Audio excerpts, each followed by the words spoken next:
Western Nation, nagapati ang General Alliance of Workers Association kung gawa nga mas madamo pagid sang madulaan sang trabaho kung magapadayon ng giyera sa Middle East.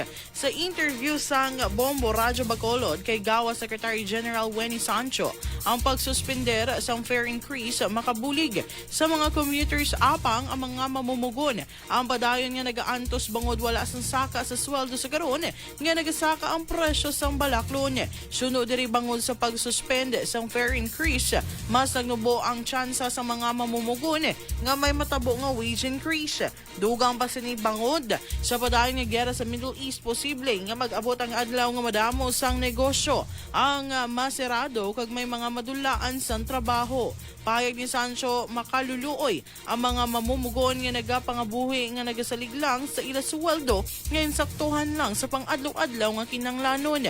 Nagapati ini nga kung seryosohon sa gobyerno mahatagan sila sang solusyon ang problema sa Pilipinas bangod halos nagalabot sa milyones ang kwarta nga nagakadto lang sa korupsyon.